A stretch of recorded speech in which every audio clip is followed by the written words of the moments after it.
Imagine a world where you knew that you mattered and you belonged. The people cared about you because we were so darn good at listening to one another, no matter how different we are. That is what Sidewalk Talk is doing by putting listeners on sidewalks all over the world so that we can practice the art of connecting. Join me, founder and director Tracy Rubel, as I interview experts on the fine art of human connection and interview some of our volunteers who've been listening on the sidewalk and even some of the folks that we've listened to. And if you want to volunteer, consider joining us at sidewalk-talk.org. So this was one of those interviews where I was pinching myself for several reasons, because Dr. Bound Alberti may not know that I'm a big fan of her work, but I was like a kid in a candy store. I also want to amplify her work because she doesn't get as big of a platform as maybe other thinkers, but I think she is talking about really cool, interesting stuff about ethics and history in medicine. She's talking about emotion. She's talking about gender. We talked about race discrimination, and she can talk about all these different angles. So she's got a few books: Matters of the Heart, The History of Medicine and Emotion, This Mortal Coil, The Human Body in History and Culture. And then she has a book called A Biography of Loneliness, The History of an Emotion. So we talk quite a bit about loneliness. And I hope that you will help me amplify Dr. Fay Bound Alberti. She, came up in Wales and York, and she's in the Department of History at the University of York. And I think she's thinking about the world in a way that I find really compelling. So listen all the way through the end as she wishes all of our listeners a beautiful wish. And please, let's amplify her voice. I think you're going to be really inspired.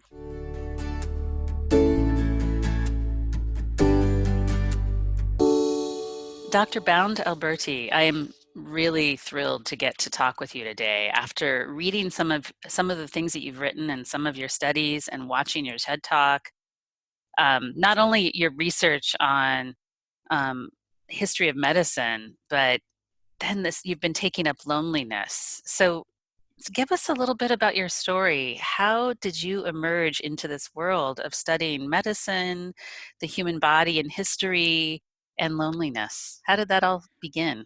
Wow. Well, firstly, thank you very much for inviting me. I'm delighted to talk to you. I first got interested in the history of medicine when I was working in social history. Specifically, I was looking at domestic violence in the 17th century.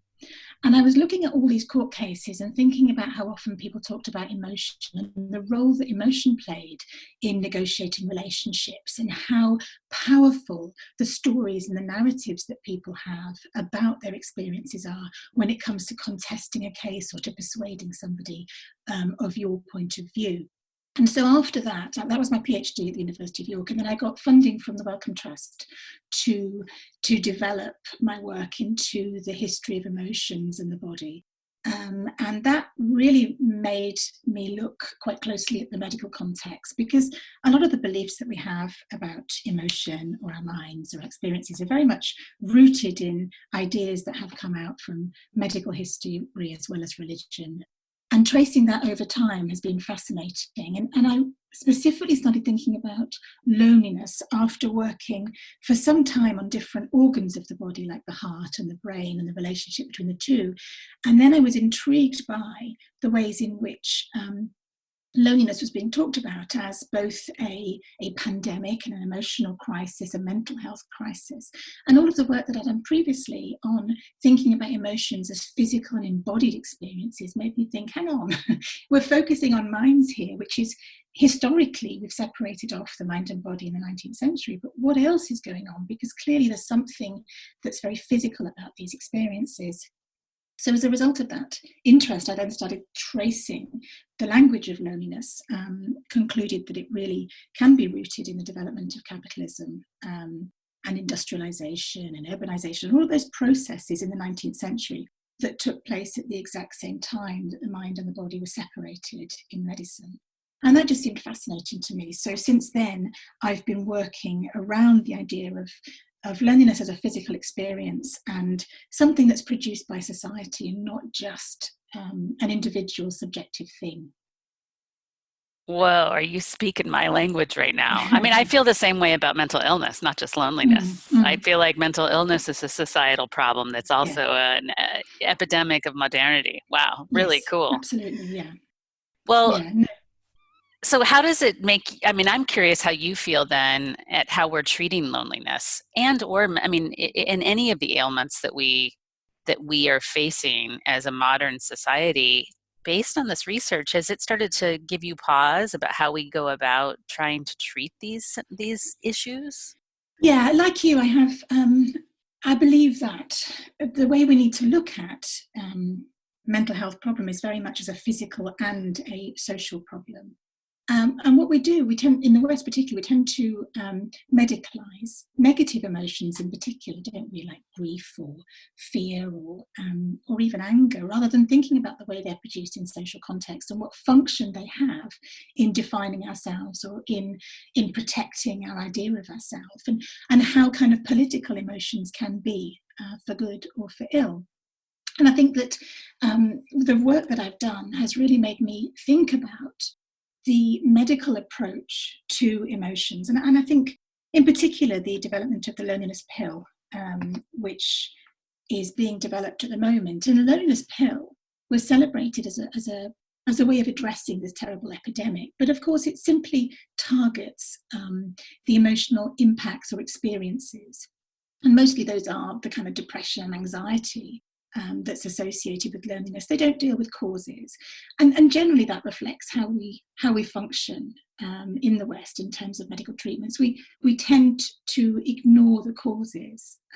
It's a lot more work, I think, to imagine the causes, because it requires us to look at structural change and social change. Whereas the medicalization model that's been very common since the 19th century, which is about separating the body off into different specialisms, it creates a wealth of knowledge about the body, but it also separates us from our sense of self. And it separates the mind and the body in ways that make a lot of people feel disconnected from their bodies. Amazing. You know what you'll appreciate? I'm sure you've heard this quote from Lou Cozolino where he turns Darwin's survival of the fittest upside down. And he said, no, actually, we're not the survival of the fittest. We're the survival of the nurtured. And Right, I yeah, love yeah, that yeah, quote. yeah. And I think that's a that's what I hear you saying in essence. Am I getting mm. that right? Yeah, I think that's right. And I think really that Darwin idea has been so misused. And it was misused because it developed at a time when it became really very much about separating off society, pursuing profit, letting go of traditional senses of community and value and belonging towards this intense individualism that we see, particularly in Western cultures and in the American and British context in particular, this idea of the individual and the individual, having to define themselves against other people. But that idea is it wasn't really what Darwin intended, and it's a very limited way of thinking about our social connectedness, our social relationships, and we are social beings. We evolve and develop in relation to other people. And I think that's right. It's the survival of the nurtured is exactly what it is. So then so what I'm hearing you say is we've kind of got two choices. We can treat symptoms or we can treat the system, but treating the system is a longer haul. I think it's a longer haul, and it also makes us really have to think about what is the individual and what is society and what's the relationship between the two. And for a very long time, the argument has been about this individualism and this pursuit of I suppose, this pursuit of profit. And I don't mean that I think that capitalism is completely, a terrible thing. I mean that we have this position or this way of analysing personal experience as being both, everybody is so responsible for their own health, for their own future, for their own destiny. There's no sense of kind of togetherness or collectivity. And where we have pockets of togetherness and collectivity, we see that people thrive. We also see that people who feel connected to others in a range of ways, they have much better health outcomes, much better well-being, and even much better prosperity. So I think that we really need to adapt as a society to think about what constitutes well-being. What does it mean to succeed? because I think that some of the values that we have, they're simply not working. Yeah, I love that you're giving voice to so many things that Mm. I have suspected, but I just reach out to people that have researched some of this or thought deeply about this, like you. Mm. I realize in our conversation we need to probably back up and talk about what loneliness is, and I imagine that you have a pretty nice sort of working definition. How do you define loneliness? I tend to think of loneliness as a sense of emotional lack between the relationships that we have and those that we want. So there is often a negative feeling accompanying that, but sometimes there are other complex emotions. So I don't think that loneliness is a single emotional state. I think that it is an emotion cluster, and it's made up of different emotions from grief to sadness to anger and resentment, which is why it's often difficult to detect in others. It doesn't have the same sort of characteristics of other so-called single emotions like rage or grief. It's a very complex cluster, and it changes. It changes throughout our lives, and it changes during the experience of loneliness. And it also changes according to our position, whether we're single, whether we're living with others, whether we're living in the city, in the rural area, our experiences, our health. So one of the challenges of how we talk about loneliness now is that we suggest it's just one thing that can be treated one way, whereas it's such a complex emotion cluster that individualized responses really are the only way ahead. I think that's really amazing. And you're reminding, as I was listening to this story popped up for me. uh, I was sitting on the sidewalk and this really young man came by and he looked very put together. It Mm, was Friday, so he was done with his workday, but he was this young strapping fellow that I guess on the outside I imagined he didn't have a care in the world. He was attractive, he was good looking, he seemed affable. But all of our listeners were sitting there on the sidewalk and he just plopped down in my chair and then started crying, which I was completely floored mm, about. mm, And he didn't say anything for a really long time. And so I yeah, just sat holding his gaze in silence as he cried. mm, And then he said, gosh, I'm 25 years old. I finished university 2 years ago, and I had no idea that work was going to be so lonely. I go into a cubicle yeah, every day and I don't talk to a soul. yeah. And I'm just wondering, I mean, do you think, I know this is a big question, but I'm wondering how many people are carrying that load, walking around that we're Mm. not even registering because they're either armored or we don't detect the outer signs of loneliness because if they're not depressed and anxious, we don't know. Yeah, I think that's it. It's very difficult to read loneliness in other people. And I do think that a lot of people carry loneliness. And one of the challenges of loneliness as it's developed through history is it's been associated, particularly around the 1920s, with this a sense of social failing. So there's stigma and shame attached to loneliness well, really, I suppose in the last decade in particular, there's this sense that there's got to be something wrong with people if you're feeling lonely and unconnected. Whereas actually, of course, the truth is much more complex than that, and most people are lonely at some point in their lives. One of the things that I found particularly interesting about responses to loneliness during COVID-19 is that people are willing to speak about loneliness in a really transformative way, I think. And it reminds me of the fact that people who tend to suffer from social anxiety and crippling anxiety um, generally are saying to me, you know what, now that this pandemic is on and everybody feels anxious, I feel like they're carrying a bit of the load. So people are actually feeling more relaxed, paradoxically. And I think it might be the same with loneliness, where people who ordinarily would not say that they were lonely are finding there's a kind of public discourse, there's a narrative that they can tap into and say, oh, well, actually, it's not that shameful to be feeling lonely, either because I'm on my own or I'm feeling dissatisfied by my relationships. It's not a shameful thing. It's something that we can talk about. How it will change after the lockdowns, I'm not sure, but there's a definite cultural moment where things could change. Yeah, I'm super excited by the potential Mm, for sure.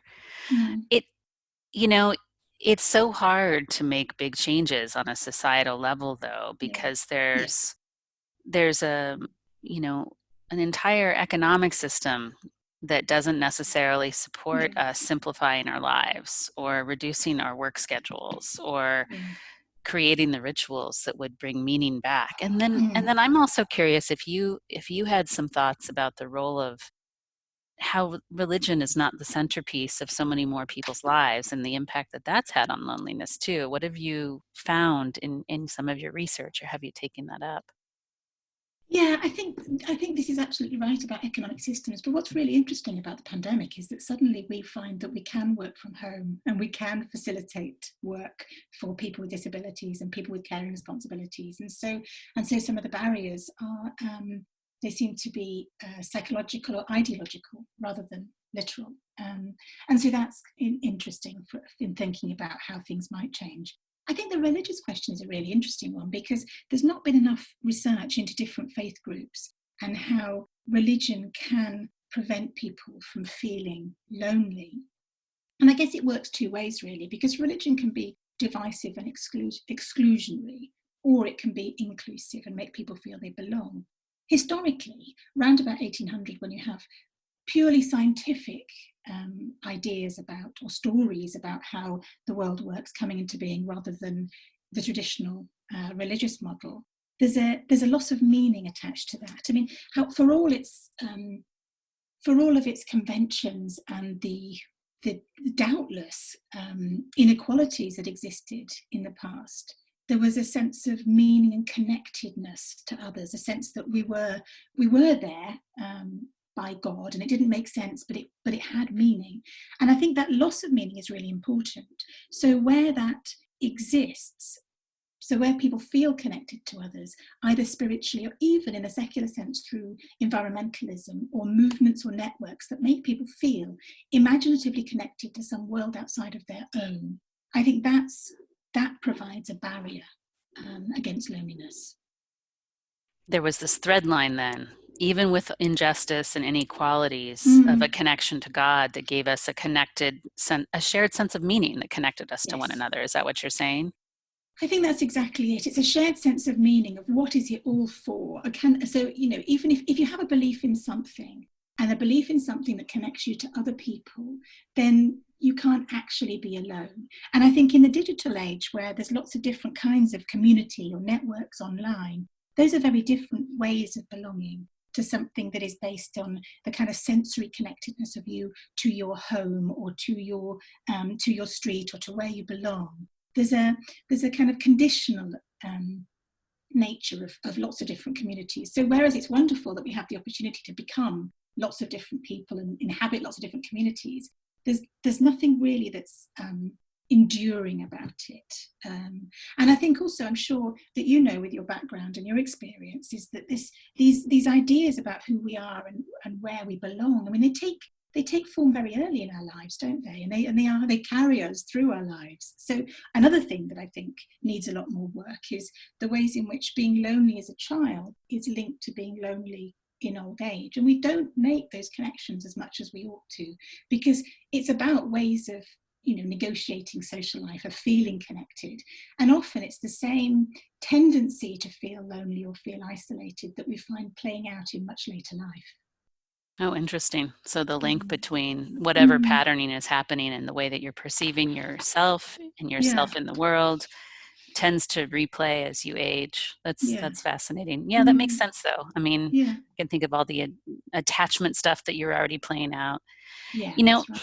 you may not have studied this, but as a psychotherapist, the piece that continues to confound me is I like to challenge my own work.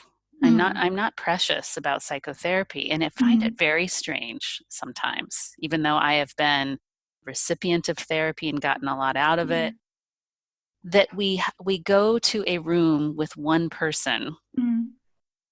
and talk about the most meaningful aspects of our lives with one person Yeah. Yeah. and hide away what we're talking about oftentimes Yeah. as if it's shameful. And Yeah. for me, on the receiving end as a psychotherapist, having done this for so many years, I want to like scream from the rooftops, actually, you are so much more normal than you're aware. And so Yes. many more people are bringing Yeah. the very same injuries, confusions, sorrows, And if we had the capacity to know that, maybe that would infuse you with a little more meaning, less loneliness, right? And I'm Yes. just curious if you had done any look at, I mean, psychotherapy is a kind of medicalized profession, really, right? We're trying to Yes. medicalize the Yes. human soul. Yes. Do you know, yes, and that's really interesting, actually, because even the word psyche used to mean, it's soul.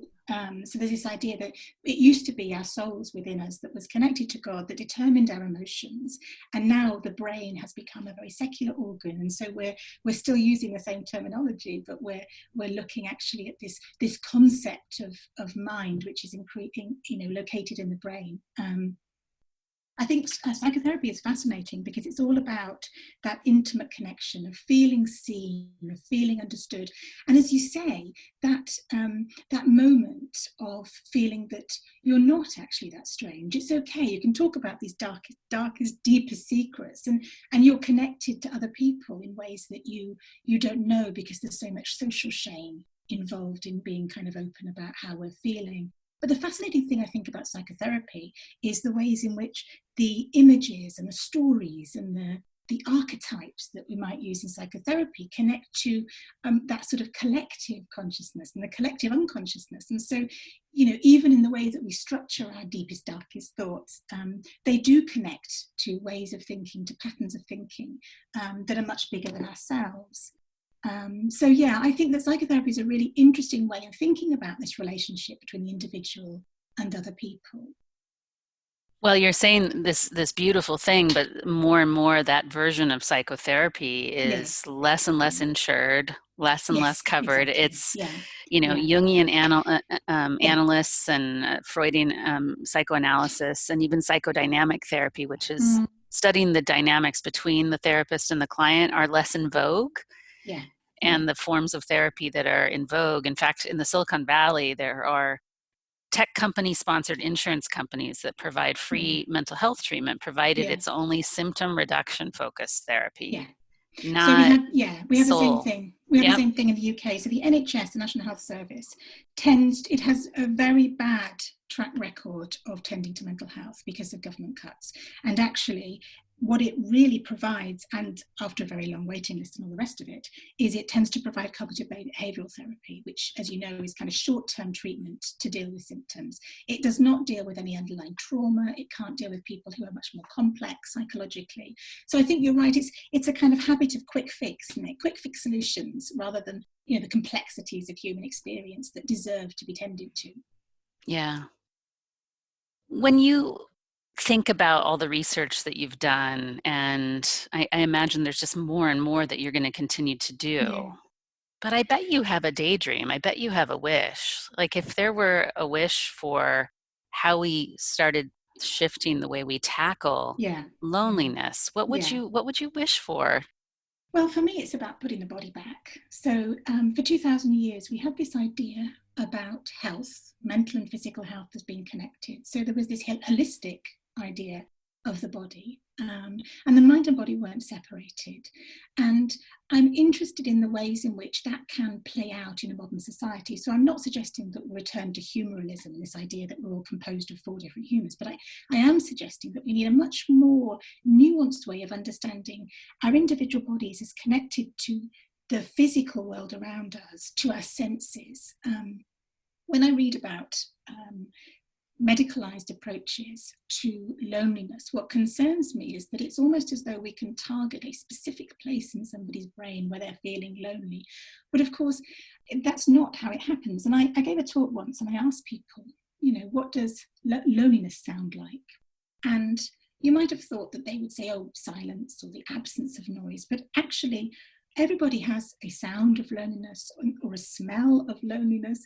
And in the case of hearing, it's connected to feeling excluded. So they can hear, people talk about being able to hear a hubbub of conversation that's going on behind a door that they're not allowed to enter, or it's about hearing the activities of other people, or even the street sounds when they feel very isolated. And I think in the same way, we can look at loneliness as being created and induced by our sensory experiences. My own is the sound of Canadian geese. It's an almost pathological knee-jerk response I get when I hear Canadian geese calling, because it takes me immediately back to a particular time in my early 20s when I was feeling lonely. And by contrast, when I was feeling lonely during this current lockdown and I was missing my very good friend who lives in California, I was able to smell perfume that she wears. And I thought, oh, okay. So this reminds me, I'm sensorially connected. I remember, my body is remembering that there is something beyond the sort of narrowness of my physical world right now. And I think if we are able to tend to those sorts of physical sensory experiences, we can address loneliness in ways that we're not at the moment. And this connects to both this history of seeing emotions as mind and body connected, but also it's looking at sociological and anthropological evidence that people talk about warmth and they talk about feeling comforted by the material world around them. Lonely people handle objects more, they become attached to certain objects, they want more hot baths, hot drinks, hot food.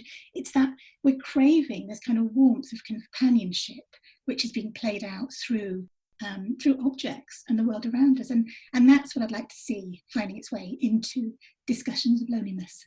Mm. Yeah, I just love this link to the body for so many reasons, but just personally, a personal story. After having been in my own psychotherapy for a lot of years, I actually switched modalities and worked with a somatically oriented psychotherapist. Yeah, interesting. Yeah. And what I share with clients, I integrate all of it now, the unconscious, somatic, and the cognitive. Yeah. I said, because I can't not do somatic therapy because it's the thing that created the most change for me. Yes. And I love that you're bringing up these cues. For me, smell. I tend to smell something and I'll feel lonely, right? There'll be a particular smell that brings me there. Yeah. And then for me, the opposite of your geese, birds, bird song makes me feel incredibly bonded, right? So I love that you're bringing all of these pieces, but we're living not in our bodies so often. Yeah, that's right. Yeah, we live disconnected lives most of the time. And often we're just so busy that we don't think about what we're feeling, or we have multiple kind of conflicted ideas about what we should be feeling. And I think also, the project that I'm working on now is around facial difference and feeling lonely as a result of being different. And I think often there are so many complex issues around what we're supposed to look like, what we should weigh, what we should eat, that we're being disconnected from our bodies on a daily basis. And that's challenging if we're looking to kind of regroup mental and physical approaches.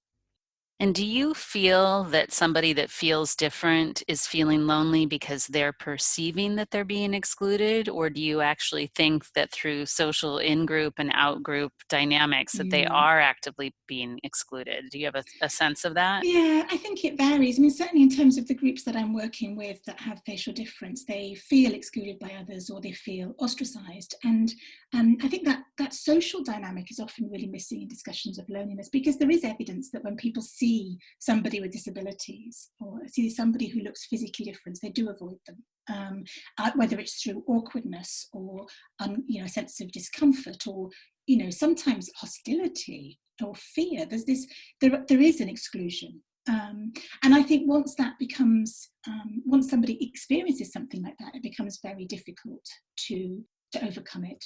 And we find this, don't we, with facial expressions. So people who are very lonely and they're isolated from others, they're not very good at reading facial expressions of others. So sometimes they will see rejection where it might not be there. So it's that complex kind of constant reworking of what it is to engage with other people. Yeah. I love that you're bringing up both of those points. One, that our reaction to somebody that's different can actually generate hostility in us. And that further isolates a person that's feeling different.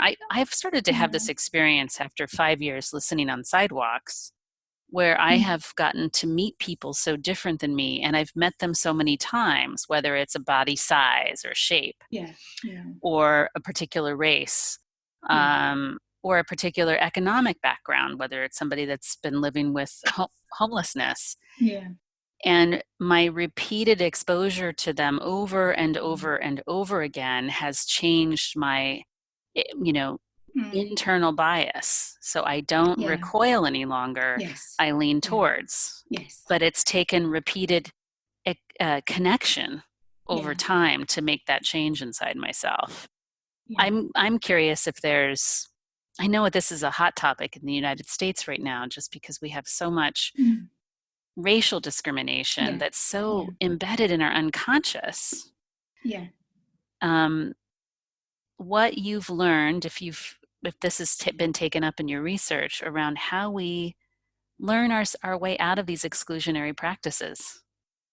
Yeah, I think you're absolutely right. I mean, a lot of the time it's fear of the unknown, but it's also these sort of entrenched prejudices that come, and a lot of it comes from the same period in history that I'm talking about, the 19th century, where you have these kind of scientific classifications and divisions, and even the idea of race doesn't really have any scientific grounding, but we've internalized these ideas and we've created these kind of divisions between people that have, well, what we see at the moment, these terrible atrocities being carried out in the US and in the UK and all around the world on the grounds of racial difference. What I have noticed in looking at loneliness in history and as an experience that's different according to ethnicity and gender and class and age is just how often those sorts of exclusions go on a sort of subconscious level, which I think is what you were talking about really, is that sort of, there's an unconscious kind of bias in how people use even outdoor spaces like playgrounds. So there were these experiments to kind of try to bring communities together by making playgrounds very more accessible, but actually all that happened was it tended to be somewhere that white people went, and it wasn't somewhere that black people felt included in. So I guess it's about, if we want to overcome these kind of social exclusions, it's about making sure that the conversations are open and that everybody is involved. And I think also there has to be, particularly in relation to the kind of ideas about the body and about the mind and about emotions that come from science, is rigorously challenging all the time these kind of implicit assumptions that underpin racism. And I do see that very much actually of my work and my project, is talking about the ways that people feel entitled to talk about physical and emotional difference and the lies that those are based on. You make some bold statements, Dr. Bound Mm. Alberti. I appreciate how you just jump right in there. I know that we're coming to near the end Yeah, of but our I think time here. No, go ahead, please. No, I was just going to say that one of the most important things for me about studying the history of medicine and the history of emotion is the ways in which some of the things that are entrenched in our society around racism, around sexism, around gender difference, they're rooted in what we think about the body, what we think about identity and what a person is capable of. And a lot of those ideas that were developed in the 19th century have not been sufficiently challenged, and they're not thought about in the ways that they continue to play out in everyday life. So, in the same way that my writing about loneliness tends to be quite political, and it talks about structural differences and the ways in which people are lonely because they are denied equal opportunities. I think that the same issues for me exist around ethnicity, race, gender, and thinking about equality of opportunity, because it feels really important now that history has that kind of role. Yeah, I'm really glad that you've finished your thought, because it's really, really powerful and so important and daunting at the same time. I can feel my own body kind of go, oh, I want that now. I feel very impatient, right? Yes, absolutely. Yeah. And yet it's a long piece of work to change this. And where we come from. And we are seeing change. I mean, we're seeing sort of academics do more and more research onto the effects of these inequalities and these scientific beliefs, and we're seeing more and more, alternatives to viewing things this way. But I think that's exactly it. It just takes, these things take a long time, and to sort of trickle down, if you like, into how people think on an everyday basis. That takes a very long time. I just really appreciate the way that you're weaving the body and how our historical relationship to the body and the differences in our body and the differences in the way our face looks, or the differences of our skin color, or the differences in our genitalia, that's a piece that we have to start really incorporating into this dialogue. And I really appreciate, where my mind is going just listening to you. So it's really exciting. We have a little bit of a tradition for how we sign off on our podcast, which is kind of fun, where I get out of the way a little bit and I just invite you to speak directly to these folks that are part of Sidewalk Talk that listen on sidewalks. And you can either send them a wish or maybe a piece of advice or wisdom. So this is your moment to speak without answering my questions or being in dialogue with me, but to speak to those 8,000 folks now that sit on sidewalks around the world. What would you want to say to them? Thank you very much. I think, well, what I would probably most like to say is that I know this is a really tough time for a lot of people, for lots of different reasons. And in relation to loneliness, I think one of the most important things that we might get out of this current pandemic is not to be afraid of loneliness, but to really think about what it means to each of us individually at different points in our lives. And in this physical moment, the sensory experiences that we have in relation to loneliness, what it is that our bodies might need, what it is that we are lacking. And so that when lockdowns are lifted, we might be able to reframe what we need from society, what needs to change in our lives to make us feel less lonely. And connected to that probably is the fact that loneliness is not always bad. Some people feel that it is a moment of change, as well as providing creativity.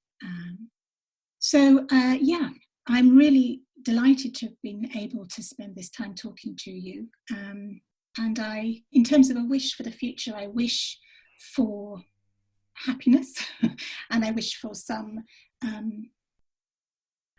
the outcome of this current crisis, not just the pandemic, but the protests and the movements against racism and inequality.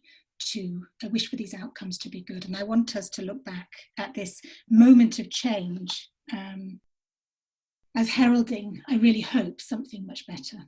Beautiful. We are all very appreciative to get to spend a few minutes with you, Dr. Bound Alberti, and I will be putting so much resource and links to some of Dr. Bound Alberti's books in the show notes. So for those of you that are listening, please head over to the website and make sure you check out some of her other work as well around the history of medicine and the human body and history and culture, which I also think is fascinating. And thank you again for being here with us. Thank you so much. Such a pleasure. All right. Take good care. Take care. Bye. Thank you for being here and listening to this episode of the Sidewalk Talk podcast. If you like what you heard, tell your friends, tell your family, like and comment on the podcast publisher that you're listening from, and subscribe. This will help us get the word out about changing our culture to one of connection.